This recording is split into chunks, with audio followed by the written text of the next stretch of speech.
পীরগঞ্জ পৌরসভাধীন ১ নম্বর word এবং ৪ নম্বর ওয়ার্ডের মধ্যস্থলে জোড়াকবর মসজিদ সংলগ্ন জোড়াকবর মসজিদের উত্তর পার্শ্বে এবং দক্ষিণ পার্শ্বে এবং পূর্ব পার্শ্বে কিছু কিছু মাদক ব্যবসায়ী দিনে দুপুরে রাতে তারা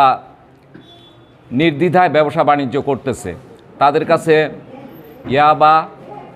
ফেন্সিডিল সহ নানা রকমের মাদক দ্রব্য পাওয়া যায় এবং ওই এলাকায় রানীশঙ্কল, বালিয়াডাঙ্গি, হরিপুর, ঠাকুরগাঁ বিভিন্ন জায়গা থেকে ক্রয় বিক্রয় করার জন্য লোকজন ছুটে আসে। আমরা আজকে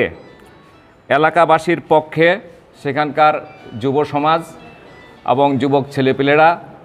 সবাই এবং আমাদের মসজিদের মুসল্লিবৃন্দর স্বাক্ষর সহ একটি গণস্বাক্ষর সহ ইউনো মহোদয়ের বরাবরে একটি দরখাস্ত আজকে দাখিল করা হয়েছে। এটি একটি গণস্বাক্ষর সম্মিলিত একটি দরখাস্ত এবং এলাকার মানুষ সচেতন হয়েছে এবং ইউনো মহোদয় আজকে আমাদেরকে আশ্বস্ত করেছে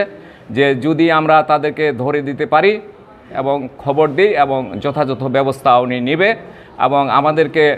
ধন্যবাদ জানাইছে যে এই কাজের জন্য আমরা যে এগিয়ে আসছি এটার জন্য এবং আমরা প্রতিজ্ঞাবদ্ধ, আমাদের এলাকার ছেলেপেলেরা প্রতিজ্ঞাবদ্ধ যে ওই এলাকা মাদক মুক্ত করবে এবং যদি কাউকে পায় এবার ধরে আমরা প্রশাসনের নজরে তাদেরকে নিয়ে আসব এবং তারা যেন কিছুতেই জামিন না পায় সে ব্যবস্থা করবে প্রশাসন আমাদেরকে আশ্বাস দিয়েছে। সেখানে তাদের প্রতি আমরা সহানুভূতি দেখাচ্ছি। তাদের প্রতি যদি আমরা কোনো অ্যাকশন নিই তখন মিডিয়া সহ যেখানে সেখানে যা যাবতীয় লেখা হবে যে সংখ্যালঘুর পর অত্যাচার,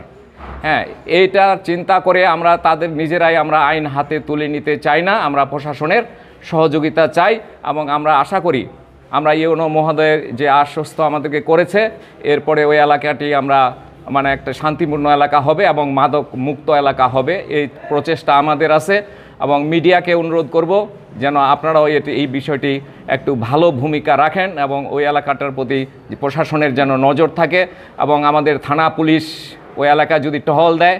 এবং ডিবির লোকজন যদি আসে, মাদক দ্রব্য নিয়ন্ত্রণ অধিদপ্তর থেকে যদি লোকজন নজরদারি করে তাহলে আমাদের ওই এলাকাটি মাদক মুক্ত হবে। আশা করি সবারই সহযোগিতা পাবো।